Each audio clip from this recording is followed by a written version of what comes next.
Shalom teman-teman Facebook, login lagi di Facebook What's on Your Mind. Namanya mengandung makna atau arti namanya adalah singa dari Allah. Jadi seakan-akan dia adalah seperti seekor singa yang merupakan pemberian Tuhan.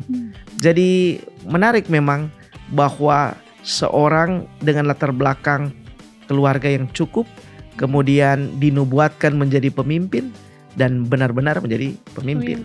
Seseorang bisa saja dia menjadi pemimpin rohani. Tetapi bisa saja sementara dia memimpin, Roh Kudus tidak bersama lagi dengan dia. Menjadi pemimpin rohani itu harus memiliki standar yang tinggi di dalam kerohanian. Kenapa? Karena ini tidak hanya menyangkut dirinya sendiri, tetapi itu mempengaruhi nasib orang lain. Jadi ketika kita menjadi pemimpin, berhati-hatilah. Karena nasib banyak.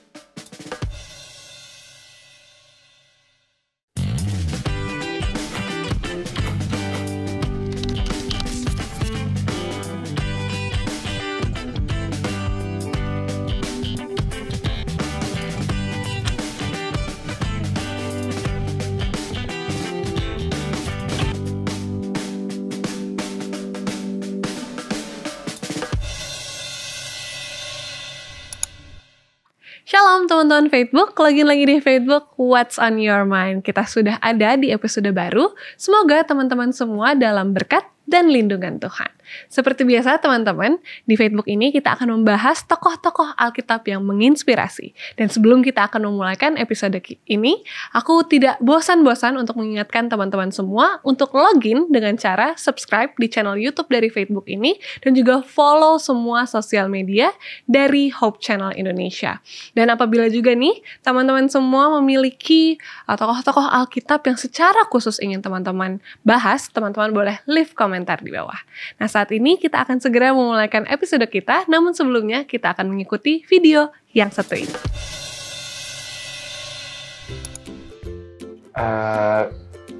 Kalau misalnya kita,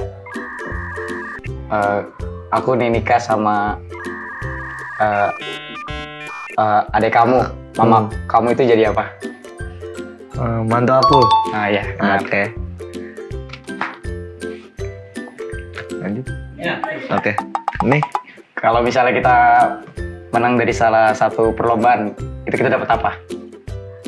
piala, Di piagam, salah.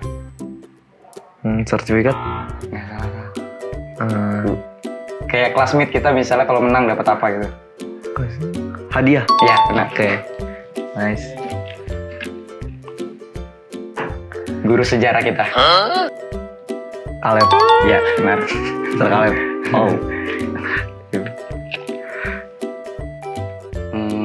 Kalau misalnya aku ngambil barang kamu yang lagi dipegang sama kamu nih, terus aku ambil secara tiba-tiba, itu apa namanya? Pencuri. Bukan. Salah. Kayak misalnya kamu lagi megang, aku ambil langsung. Ambil, mencuri.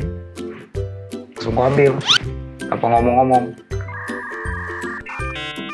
Pas. Oke. Merebut. Oh. Last one. Apa ya? Di Jakarta ada gedung-gedung besar. Itu namanya apa sih? Perkotaan. Terlalu Panjang. Terlalu panjang. Kota. Iya, benar. Oke. Ya. Nice. Joshua. Siapa? Joshua. Ganti aja. Siapa tadi? Joshua. Bukan. Ah, bukan. Otniel. Otniel. Oh.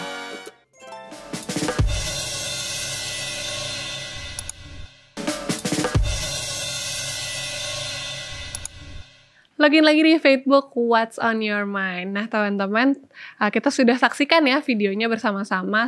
Seharusnya sih teman-teman udah tahu siapa yang akan kita bahas di episode kali ini. Nah seperti biasa teman-teman, aku tidak sendirian. Aku sudah ditemani bersama dengan Pendeta Raymond Lohonauman. Shalom Pendeta, apa kabar Pendeta? Shalom Yana. Kabar baik. Kabar baik, puji Tuhan. Keluarga sehat-sehat Pendeta? Puji Tuhan. Puji Tuhan, sehat-sehat. Kita juga berharap ya Pendeta, teman-teman Facebook dimanapun teman-teman berada juga dalam keadaan yang sehat-sehat juga ya Amin, Pendeta. amin.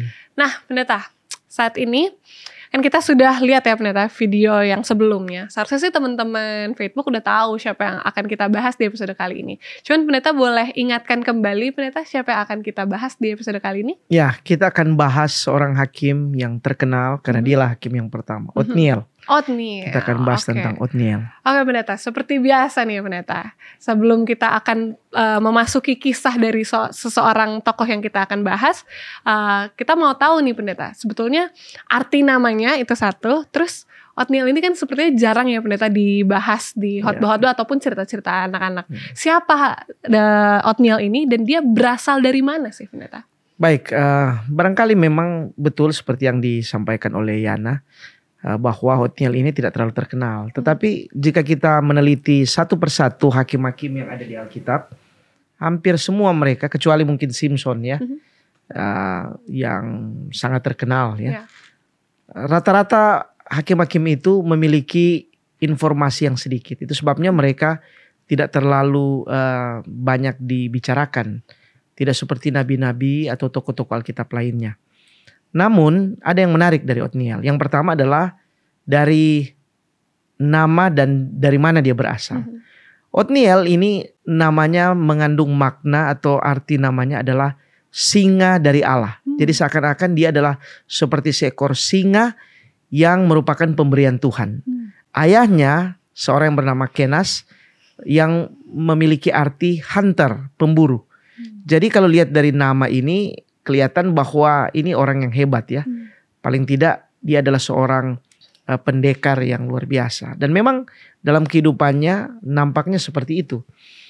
Nah, sedikit saya memberikan informasi tentang Othniel ini. Dia adalah keponakan dari salah seorang pemimpin Israel setelah Yosua, yaitu Kaleb.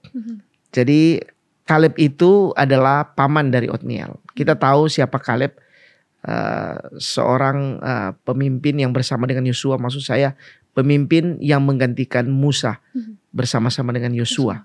Nah, Othniel ini berasal dari suku Yehuda. Ingat kita sudah pernah membicarakan tentang Yehuda.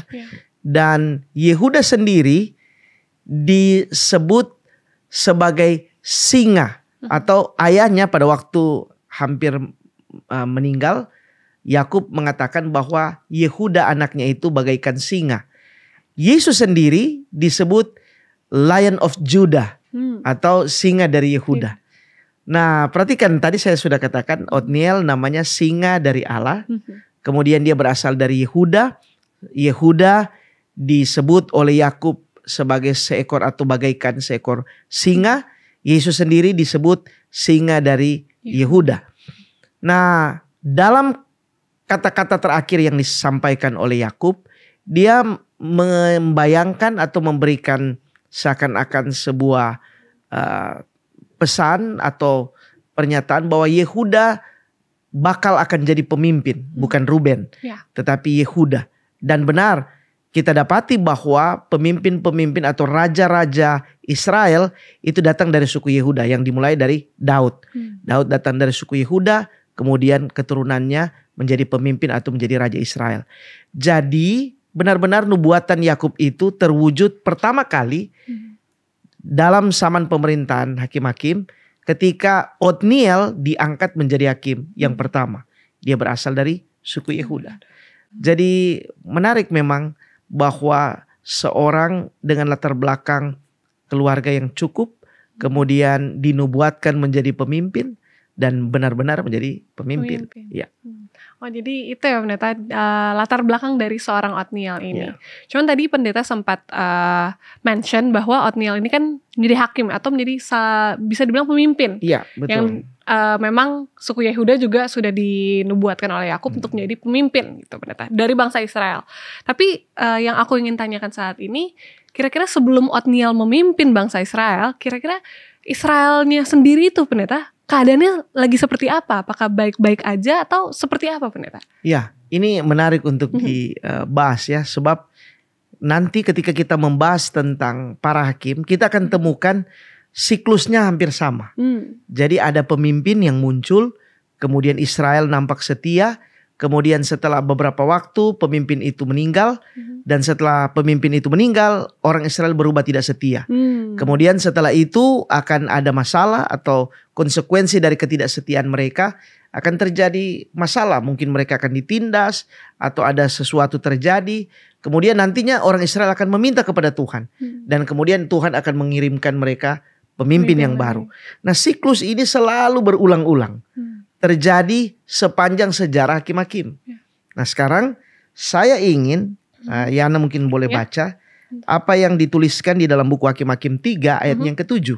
Hakim-Hakim 3 ayat yang ke-7. Teman-teman Facebook di mana teman-teman berada juga boleh membuka Alkitab teman-teman. Hakim-Hakim 3 ayatnya yang ke-7. Dengan judul perikop Otniel. Orang Israel melakukan apa yang jahat di mata Tuhan. Mereka melupakan Tuhan Allah mereka dan beribadah kepada para Baal dan para Asyera. Waduh. Lanjut ya pendeta? Ya, terus. Lalu bangkitlah murka Tuhan terhadap orang Israel sehingga ia menjual mereka kepada Kusyan Rishyataim, raja Aram Mesopotamia, dan orang Israel menjadi takluk kepada Kusyan Rishyataim 8 tahun lamanya. Nah, ini menarik sekali ya. Jadi jelas disebutkan di sana bahwa yang pertama kelihatan jelas bahwa Tuhan bukan penyebab malapetaka. Ya kan? Yeremia pasal 29 katakan rancangan Tuhan rancangan damai sejahtera. Lalu kenapa orang Israel mengalami hal yang buruk? Alkitab dalam kasus ini jelas mengatakan bahwa orang Israel melakukan apa yang jahat di mata Tuhan. Mereka lah yang melupakan Tuhan. Ada kata melupakan. Nah, jadi ini menjadi catatan yang penting untuk kita perhatikan. Jadi kalau ada masalah, jangan dulu kita katakan bahwa oh ini Tuhan yang sebabkan. Oh enggak. Selalu ketika ada sesuatu yang buruk, maka penyebabnya itu adalah bisa saja karena kita. Ya, kitalah yang menyebabkan kondisi buruk itu terjadi, konsekuensi dari kesalahan. Atau seperti kasus Ayub, di mana Tuhan mengizinkan itu terjadi untuk menguji iman. Jadi sekali lagi, Tuhan tidak patut untuk dipersalahkan dari setiap keadaan yang buruk yang dialami. Dan yang kedua, Tuhan marah karena ada sebab, ya, karena mereka meninggalkan Tuhan. Jadi saya mau gambarkan ini karena jangan sampai berpikir bahwa Tuhan itu seperti oknum yang senang marah-marah, senang hukum, senang memberikan kesusahan. Tidak. Tuhan adalah oknum yang mengharapkan kebaikan dari apa yang baik dilakukan. Tetapi jika tidak baik, maka ya itulah konsekuensinya ya. Kita menghadapi sesuatu yang buruk dari apa yang buruk kita lakukan. Nah, ada satu kata di ayat itu yang saya ingin kita perhatikan. Yaitu ketika disebut ia atau Tuhan menjual mereka. Nah, ini kata menjual ini datang dari kata makar. Pertanyaan, mengapa Allah menjual sesuatu yang berharga miliknya? Saya ingin kita perhatikan ada satu ayat di dalam Yesaya 50 ayat 1. Dia bilang begini. Sesungguhnya oleh karena kesalahanmu sendiri kamu terjual. Oke? Kamu terjual dan oleh karena pelanggaranmu sendiri ibumu diusir. Jadi ini benar-benar murni karena kesalahan dilakukan oleh orang Israel. Tuhan menjual bukan karena inisiatif dari Tuhan, tetapi karena kesalahan. Ayat itu katakan tadi, karena kesalahanmu kamu terjual. Jadi ya disinilah kita belajar bahwa segala sesuatu ada hukum sebab dan akibat. Kalau kita baik maka akibatnya baik. Kalau kita melakukan yang buruk maka akibatnya buruk. Sampai di sini mungkin saya bisa terangkan untuk pertanyaan Yana tadi. Iya betul. Terima kasih pendeta. Jadi memang keadaan bangsa Israel itu justru mereka melakukan apa yang jahat di mata Tuhan ya saat Otniel memimpin ya pendeta. Nah kita belum masuk nih ke kisah dari Otniel teman-teman Facebook semua. Tapi kita harus beristirahat sejenak pendeta dan juga teman-teman. Kita akan kembali mengikuti kisah mengenai Otniel ini di segmen selanjutnya. Jadi teman-teman jangan kemana-mana, tetap di Facebook.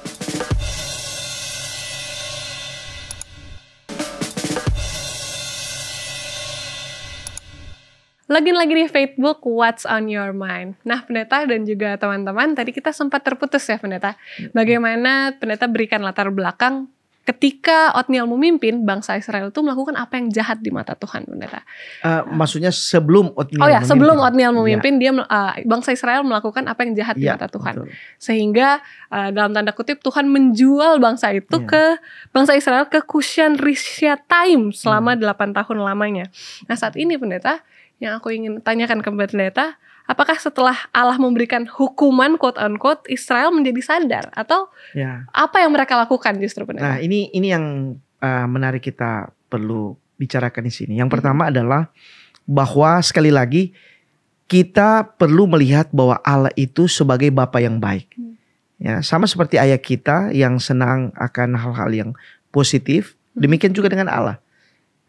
Namun sama seperti anak-anak yang kita lihat mungkin di keseharian, ada anak yang baik, ada anak yang nakal, maka itulah yang terjadi pada orang Israel. Katakanlah mereka nakal, ya. Tetapi sebelum saya lanjut, saya mau tanya, apakah kalau anak itu nakal kemudian dihukum oleh ayahnya, maka pada umumnya ayah itu akan terus-menerus biarkan, oh ya, biarlah kamu dihukum sampai kamu mati. Hati ayah tidak seperti itu, bukan? Jadi begitu juga dengan orang Israel. Nah, sekarang pertanyaan, kenapa mereka mengalami kesusahan 8 tahun? Jawabannya adalah bukan ditanya kepada Tuhan. Tetapi jawabannya adalah ditanyakan kepada respon atau sikap dari orang Israel itu sendiri. Kenapa? Karena kalau mereka bertobat lebih cepat juga penyembuhannya atau pemulihannya. Kalau mereka baik-baik, ya lebih cepat lagi. Sekarang ada kasus misalnya di dalam Alkitab, pada waktu murid-murid diajak oleh Yesus naik ke dalam perahu. Dalam cerita itu menyebutkan bahwa murid-murid itu berangkat kira-kira jam 6 sore. Kemudian tidak berapa lama datang angin ribut. Lalu kemudian nanti jam 3 pagi baru kemudian Tuhan menolong mereka.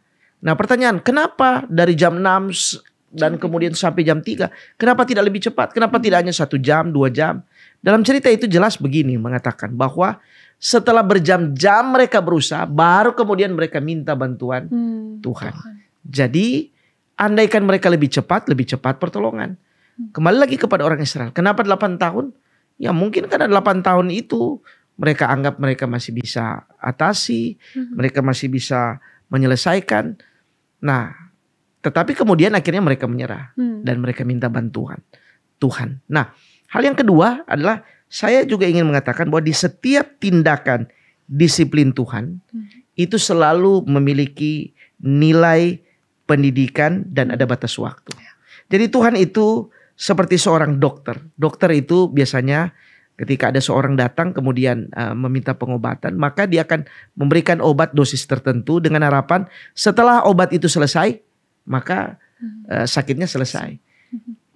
Orang Israel juga begitu. Kalau Tuhan memberikan disiplin, dia ada jangka waktu dan dia diharapkan bahwa setelah itu diberikan, maka akan ada perubahan. Lalu yang berikut juga, Tuhan itu bagaikan guru. Jadi sebagai guru, kan tidak pernah guru itu katakan begini, misalnya ini kita bicara berpuluh tahun yang lalu misalnya. Kamu berdiri di sana. Kemudian anak itu akan berdiri di sana.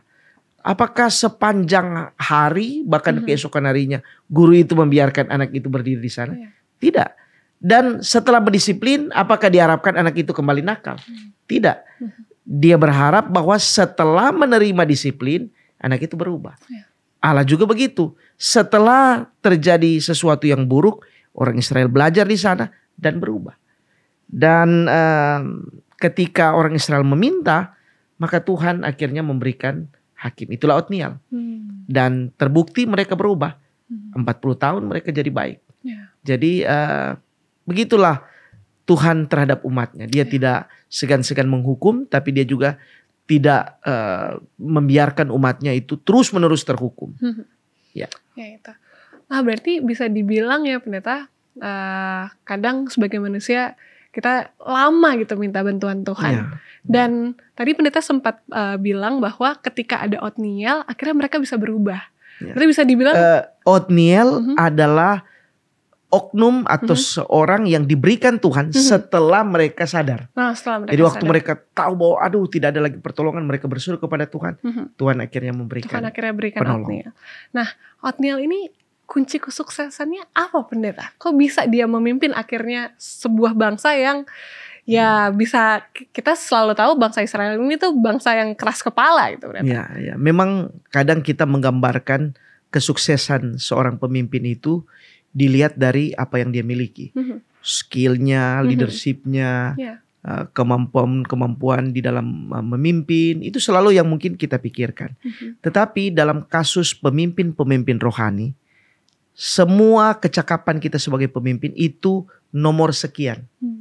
Lalu apa yang menjadi tuntutan atau apa yang paling mendasar untuk kesuksesan seorang pemimpin? Saya ingin kita perhatikan di Hakim-Hakim 3 ayat 10. Oke. Masih mengenai Othniel, dia bilang begini. Roh Tuhan menghinggapi dia dan ia menghakimi orang Israel. Ia maju berperang, lalu Tuhan menyerahkan Kushan Rishyataim Raja Aram ke dalam tangannya, sehingga ia mengalahkan Kushan Rishyataim. Nah, kata kunci di sini adalah roh Tuhan menghinggapi dia. Seseorang bisa saja dia menjadi pemimpin rohani. Tetapi bisa saja sementara dia memimpin, Roh Kudus tidak bersama lagi dengan dia. Apakah ada bukti? Oh, banyak. Di dalam Alkitab contohnya 1 Samuel pasal 16 ayat 14 disebutkan di sana bahwa Saul masih menjadi raja Israel. Tetapi ayat itu katakan roh Tuhan tidak lagi bersama dengan Saul. Sehingga dia tidak dapat berpikir jernih, tidak dapat berlaku yang sesuai dengan kehendak Tuhan. Jadi marilah pikirkan di sini. Tidak bisa tidak, syarat utama seorang menjadi pemimpin rohani adalah dia harus dekat dengan Tuhan. Sehingga roh Tuhan ada di dalam tindak tanduknya, di dalam pikirannya, dan di dalam segala aspek kepemimpinannya. Dan ini yang terjadi kepada Othniel. Tidak disebutkan Othniel tamat dari sekolah mana, pengalaman dia berperang dari mana, pendidikan militernya seperti apa, tidak ada. Tetapi cukup dengan kata-kata roh Tuhan bersamanya. Kalau Tuhan bersama dengan seseorang, Mazmur 127 katakan, jika bukan Tuhan yang mendirikan rumah, sia-sialah orang mendirikannya. Yohanes pasal 15 ayat 5 katakan, di luar aku kamu tidak dapat berbuat apa-apa. Efesus pasal 3 ayat 20 katakan bahwa bagi dialah yang dapat melakukan jauh lebih banyak, jauh lebih besar dari apa yang kita pikirkan. Jadi kembali lagi, kunci seseorang untuk menjadi sukses bukan pada keterampilan atau pendidikan, tetapi kepada hubungannya dengan Tuhan. Jika hubungan baik, maka roh Tuhan itu ada bersamanya. Kalau Roh Kudus itu bersama atau tinggal dalam diri seseorang, maka perjalanan kepemimpinannya itu pasti jauh lebih baik dibandingkan kekuatan kita. Amin. Wah, luar biasa ya, pendeta. Walaupun mungkin ini menjadi suatu pengingat nih, pendeta. Walaupun mungkin kita sebagai di zaman sekarang ini kita nggak lagi dipimpin oleh raja, kita mungkin dipimpin oleh presiden kalau di Indonesia. Dan maksudnya dalam kehidupan kita tuh menjadi pemimpin diri sendiri kadang, pendeta ya. Dan menjadi pengingat adalah ketika pendeta katakan ketika roh Tuhan bersama-sama dengan kita. Dan pendeta juga sempat mention mengenai hubungan kita pribadi bersama dengan Tuhan. Ketika kita memiliki hubungan yang baik bersama-sama dengan Tuhan, roh Tuhan akan bersama-sama dengan kita. Jadi itu menjadi pengingat untuk kita semua teman-teman Facebook, bagaimana kita memperbaiki hari demi hari hubungan kita bersama Tuhan agar roh Tuhan selalu bersama-sama dengan kita di setiap kegiatan yang kita lakukan. Ini luar biasa sekali, pendeta, untuk pelajaran yang sudah diberikan. Namun balik lagi, pendeta, kita akan membahas lebih banyak lagi nih tentang Othniel, tapi kita harus berhenti sejenak. Kita akan bahas tentang Othniel di segmen selanjutnya. Jadi teman-teman jangan kemana-mana, tetap di Facebook.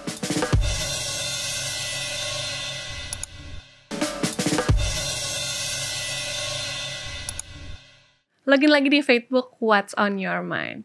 Nah pendeta, di segmen sebelumnya kita membahas mengenai kunci kesuksesannya Othniel.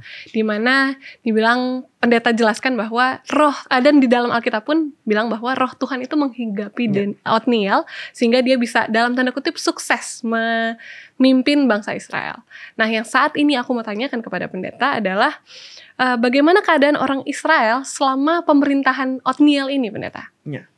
Baik, tidak banyak catatan mengenai apa yang terjadi selama pemerintahan Othniel, tetapi ada kalimat yang pendek tetapi maknanya dalam. Ketika Yana membuka Alkitab di dalam Hakim-Hakim pasal 3 ayat 11, barangkali Yana boleh baca. Boleh, itu bener. Pendek sekali ya. Hakim-Hakim 3 ayat 11. Lalu amanlah negeri itu 40 tahun lamanya. Kemudian matilah Othniel anak Kenas. Pendek sekali bukan? Iya, betul. Tetapi perhatikan di sini. Selama 40 tahun mereka tidak diceritakan ada masalah dibandingkan dengan 8 tahun. Di mana mereka penuh dengan masalah sehingga mereka harus meminta pertolongan Tuhan. Apa maksud di sini? Tentunya yang pertama tidak lepas dari campur tangan Tuhan. Tuhanlah yang membuat sehingga keadaan orang Israel itu baik. Dan yang kedua adalah tentu saja orang Israel konsisten di dalam iman mereka. Bayangkan 40 tahun itu bukan waktu yang pendek. Tetapi karena mereka setia dengan Tuhan, maka 40 tahun itu Tuhan jaga mereka. Tapi hal yang ketiga adalah kembali lagi. Di sini peran seorang pemimpin itu sangat berpengaruh. Kenapa?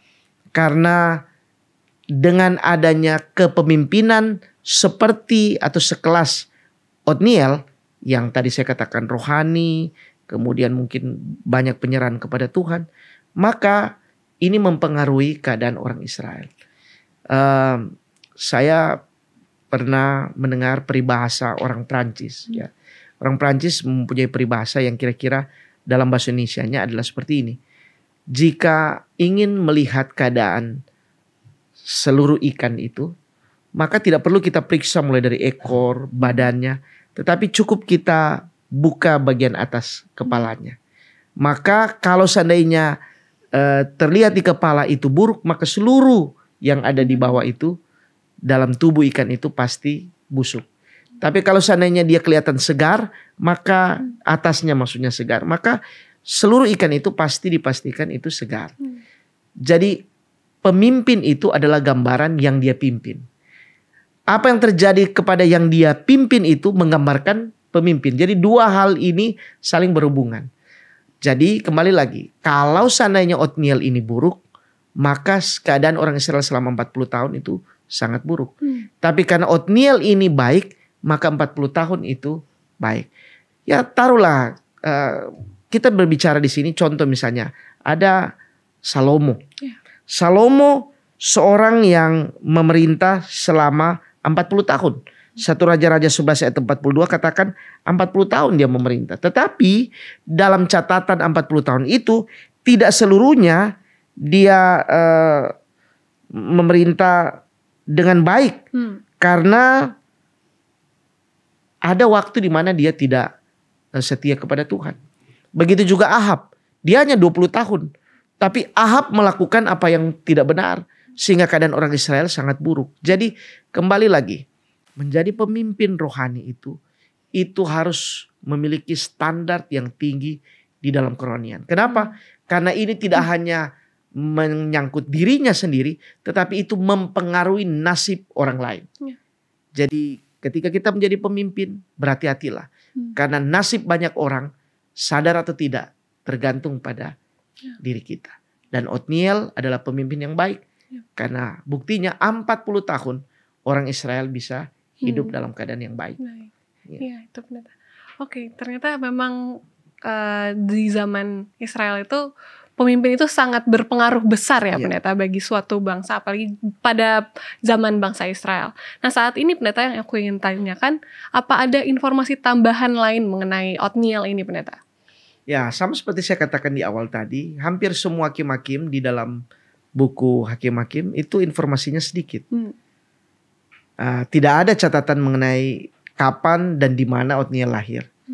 kapan dan di mana dia meninggal. Hanya disebutkan kapan dia atau berapa lama dia memerintah. Tetapi ini yang penting. Seseorang bukan bagaimana latar belakangnya.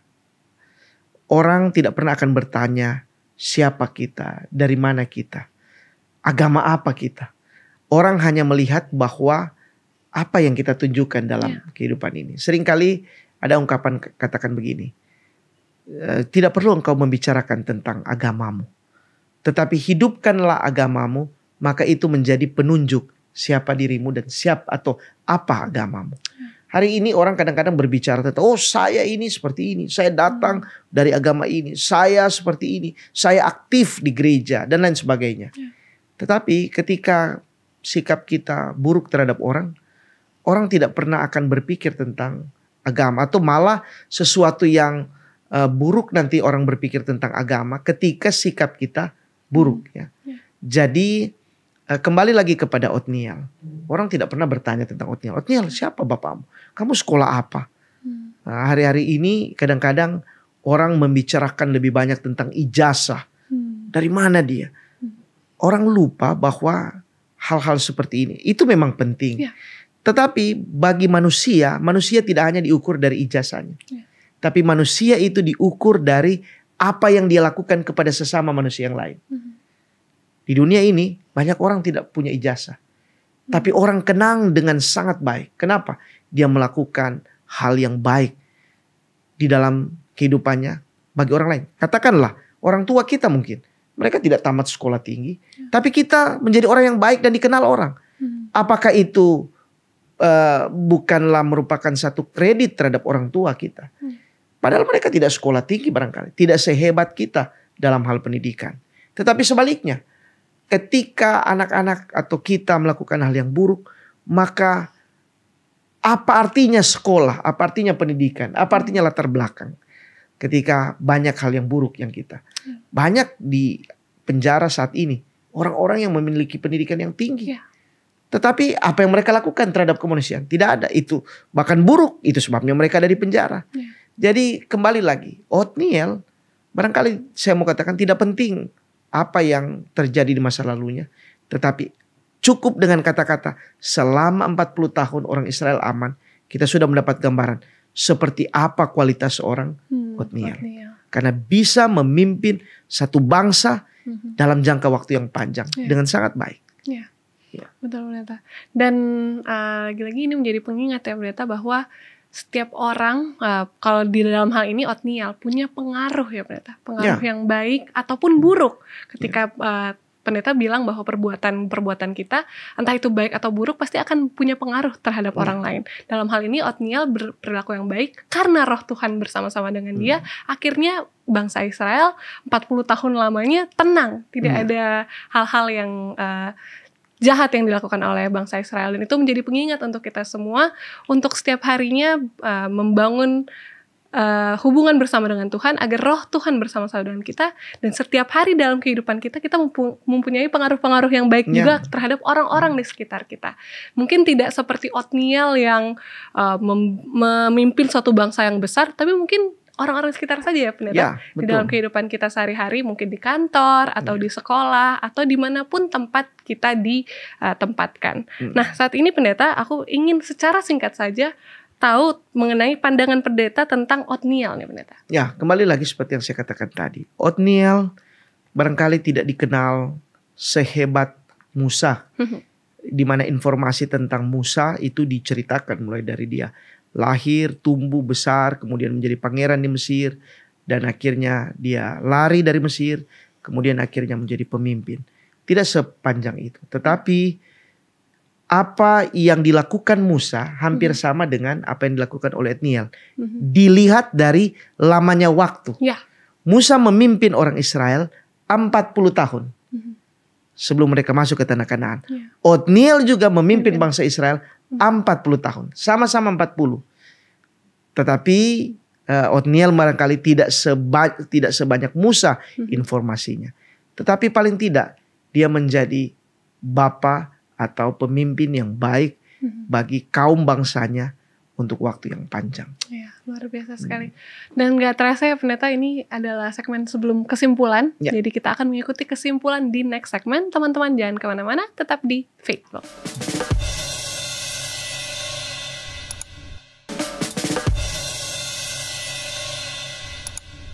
Lagi-lagi di Faithbook, What's on Your Mind. Pendeta, sudah tidak terasa ya pendeta, ini adalah segmen terakhir, segmen kesimpulan. Pendeta boleh berikan kesimpulan mengenai tokoh kita pada episode ini, yaitu Othniel, pendeta. Ya. Baik, kembali lagi. Othniel ini menggunakan kesempatannya sebagai pemimpin dengan maksimal. Ya. Selama 40 tahun. Saya selalu mengatakan bahwa hidup ini adalah kesempatan. Dan setiap kesempatan itu cepat atau lambat itu akan berlalu dan berada di belakang kita. Selagi masih ada kesempatan, gunakan itu. Othniel dia gunakan itu. Dan dia gunakan maksimal. Berbeda dengan Salomo. Salomo juga memerintah 40 tahun. Tetapi dia sangat bagus di awal. Tapi dia tidak konsisten dengan apa yang dia lakukan. Othniel dari awal hingga akhir dia konsisten. Sehingga kata-kata Alkitab cukup kita mengerti. Selama 40 tahun itu dia memerintah. Tidak ada masalah yang terjadi. Hidup ini sekali lagi adalah kesempatan. Kita hari ini bagaikan Othniel. Pada kita ada kesempatan untuk menjadi orang baik. Menuntun orang lain untuk baik atau sebaliknya. Kita pikirkan akan hal ini. Masing-masing kita punya kesempatan untuk menjadi orang baik, orang benar, dan menjadi atau menuntun orang lain untuk melakukan hal yang baik dan benar. Sama seperti Othniel. Ya, luar biasa sekali puji Tuhan untuk kesimpulan yang telah diberikan. Pendeta boleh berdoa untuk episode ini, pendeta? Baik, mari kita tunduk kepala dan kita berdoa. Bapa kami dalam kerajaan sorga, kami baru saja belajar dari seorang Othniel. Bagaimana Tuhan telah menggunakannya dalam kehidupan yang Tuhan berikan. Dia memanfaatkan kesempatan ini. Bukan hanya untuk kepentingan dirinya. Tetapi Tuhan telah menggunakan dia dan dia telah menggunakan waktunya dengan baik. Untuk menjadi pemimpin yang baik. Memberikan pengaruh yang baik kepada orang lain. Dan menjadi berkat bagi banyak orang. Tuhan, saat ini kami semua diberikan kesempatan. Tidak hanya sekedar untuk hidup. Tetapi juga Tuhan memberikan kesempatan untuk kami melakukan sesuatu. Bukan hanya bagi diri kami sendiri. Tapi bagi orang lain di sekitar kehidupan kami. Dan bagi banyak orang yang mengetahui dan terhubung dengan kehidupan kami. Tuhan, kami ingin menjadi seperti Othniel. Di mana sampai akhir hayatnya dia menyatakan atau melakukan hal-hal yang baik. Yang boleh menjadi berkat bagi bangsanya. Dan tentu saja menjadi berkat bagi dirinya sendiri. Tuhan, kami menyerahkan seluruh pemirsa ke dalam tangan-Mu. Kami memuji Tuhan oleh karena janji berkat-Mu boleh menjadi bagian kami semua. Terima kasih Tuhan, kami berdoa di dalam ucapan syukur. Di dalam nama Yesus Juru Selamat dan Penebus kami. Amin. Amin. Puji Tuhan. Terima kasih banyak pendeta Yana. untuk pelajaran yang luar biasa di Amin, episode amin. kali ini. Dan teman-teman semua, aku tidak bosan-bosan untuk mengingatkan untuk teman-teman subscribe di channel dari channel YouTube dari Faithbook ini dan juga follow semua sosial media dari Hope Channel Indonesia. Jangan lupa untuk nyalakan lonceng notifikasi supaya teman-teman semua tidak ketinggalan episode-episode baru dari Faithbook. Demikian saja episode kita kali ini. Shalom, Tuhan memberkati kita. Dadah.